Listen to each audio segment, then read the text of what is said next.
அனைவருக்கும் வணக்கம். இது வலம்புரி ஐயப்பன் கலைச்சக்கரம். நான் உங்கள் மலையாள மாந்திரிகர் என் சந்திரகுமார் மற்றும் தாந்திரிகர் நிபுணர். ஓம் காகத்வஜாய வித்மகி கக்ககஸ்தாய் தீமகி தன்னோ மந்த பிரசோதயாத். இந்த காணொலி பார்க்குற உங்களுடைய வாழ்வில் அனைத்து நலங்களும் அனைத்து செல்வங்களும் நீண்ட ஆயுளையும் ஆரோக்கியத்தையும் அன்றாட வழிபடுகிற பாராக்கியம் இந்த பிரபஞ்சத்துடைய நீதிமான் சனீஸ்வர பகவானும் நான் வணங்குகிற ஐயப்பனும் உங்களுக்கு உங்கள் குடும்பத்தாருக்கு நல்லதொரு வாழ்வினை தரட்டும் என்று கூறி இந்த நாள் இணைய நாளாமே என்னுடைய மனப்பூர்வமான வாழ்த்துக்கள்.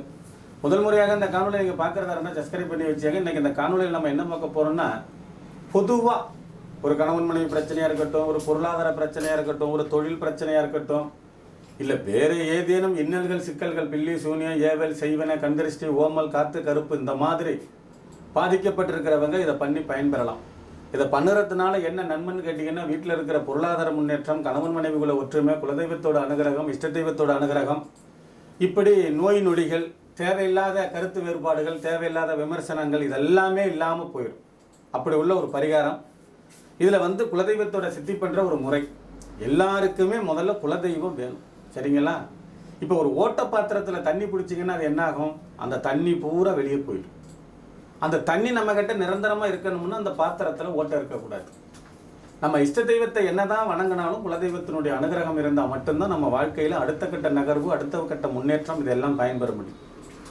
அப்படி உள்ள ஒரு மாந்திரியம் கலந்த ஒரு எளிமையான தாந்திரிக முறை. இதுக்கு தேவையான பொருள் வெறும் 108 வெத்தலை வேணும். 108 வெற்றிலை வாங்கியங்க. வெள்ளிக்கிழமை கால நேரம் செய்கிறது நல்லது. இந்த 108 வெற்றிலையிலேயே நீங்கள் என்ன பண்ணுறீங்கன்னாக்க, நல்லா தொடச்சி அதை சுத்தம் பண்ணிவிட்டு, தண்ணி ஈரம் இருக்கக்கூடாது. அந்த 108 வெத்தலையிலையும் ஈரம் இருக்கக்கூடாது. எல்லா வெற்றிலையிலையும் கற்கண்டு வைங்க, டைமண்ட் கற்கண்டு வைங்க. அந்த வரிசலான்னா ரொம்ப லென்த்தாக கிடையாது, தனித்தனியாக இருக்கணும்.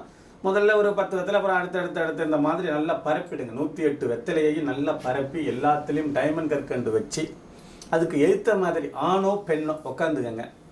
என்ன தேவையோ இந்த பிரபஞ்சத்துக்கிட்ட இருந்து நீங்கள் என்ன எதிர்பார்க்குறீங்களோ, உதாரணத்துக்கு நான் வீடு கட்டிட்டேன் நன்றி, இல்லை நான் கார் வாங்கிட்டேன் நன்றி, இல்லை நான் ஒரு 50 பவுன் நகை வாங்கிட்டேன் நன்றி, இல்லை என் குழந்தைங்களுக்கு திருமணம் பண்ணிட்டேன் நன்றி, நான் ஆரோக்கியமாக இருக்கிறேன் நன்றி, என்கிட்ட நோய்ங்கிறதே இல்லை நன்றி. இப்படி நடக்காத ஒரு விஷயத்த நடந்ததா அந்த இடத்துல பிரகடனம் பண்ணுங்க. எத்தனை தடவை?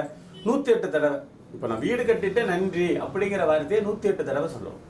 108 தடவை சொன்னதுக்கு பிறகு இந்த 108 வெத்தலையிலையும் டைமண்ட் கற்கண்டு வச்சிருக்கிறோம் இல்லையா, இதை எல்லாத்தையும் கருப்பு எறும்பாக இருந்தாலும் சரி, சிவப்பு கலரில் இருக்கிற நெருப்பு எறும்பாக இருந்தாலும் சரி, இல்லை வேற ஏதேனும் கட்டெரும்பாக இருந்தாலும் சரி, அதோட புற்றுக்கும் பக்கத்தில் கொண்டுட்டு போய் இந்த வெத்தலையை வைக்கணும்.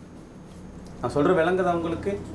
எறும்பு புற்று, சில பேர் வேற மாதிரி புற்றில் இருக்கும், அந்த புற்றில் வைக்கக்கூடாது. எறும்புக்குன்னு சில இடங்கள்லாம் ஓட்டை இருக்கும். அதனுடைய உணவு பகுதிகளை 2-3 எறும்பு சேர்ந்து ஒரு எறும்பு தள்ளும், ஒரு எறும்பு இழுத்துக்கிட்டு போகும். பார்க்குறதுக்கே ரொம்ப மிராக்கலாக இருக்கும், சரிங்களா? அந்த மாதிரி எறும்பினுடைய வலை, இல்லை எறும்பினுடைய புற்று, இல்லை எறும்பு தான் உணவை சேகாரம் பண்ணுற இடத்துல கொண்டுட்டு போய் இந்த 108 வெத்தலையில் இருக்கிற டைமண்ட் கற்கண்டை வைங்க.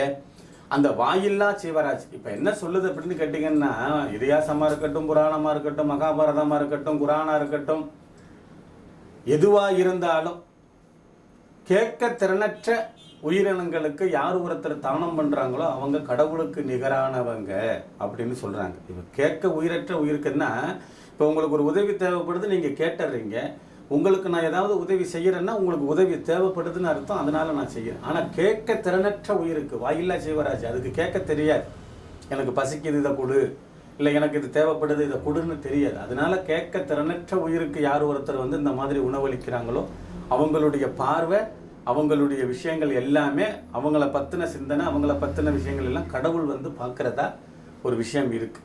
அதனால நீங்கள் இப்போ ஒரு வீடு வேணும் எனக்கு நன்றின்னு சொல்லியிருக்கிறீங்க இல்லையா, உங்களுக்கு வீடை இல்லை, அப்போ வீடு கொடுத்துருது பிரபஞ்சம். நீர் நெருப்பு காற்று ஆகாயம் பூமி கடவுள் வீடு கொடுத்துட்றாங்க, சரியா? இந்த மாதிரி இந்த வெத்தலையை பயன்படுத்தி அந்த வெத்தலை மேலே டைமண்ட் கற்கண்டு வச்சு பிரபஞ்சத்துக்கு நைவேத்தியம் பண்ணி ஒரு எறும்பு வலையில் கொண்டு வைக்கும் பொழுது நம்ம என்ன ஒரு விஷயத்தை கேட்டோமோ அது அதீத விரைவாக நடக்கிறதுக்கு நிறைய வாய்ப்புகள் இருக்குது. இந்த மாதிரி நல்ல தகவலோடு அடுத்த காணொலியில் உங்களை சந்திக்கு வர உங்களிடமிருந்து தற்காலிகமாக விடைபெறுவது உங்கள் அன்பு என் சந்திரகுமார் மற்றும் தாந்திரிக நிபுணர். நன்றி, வணக்கம், வாழ்க வளமுடன்.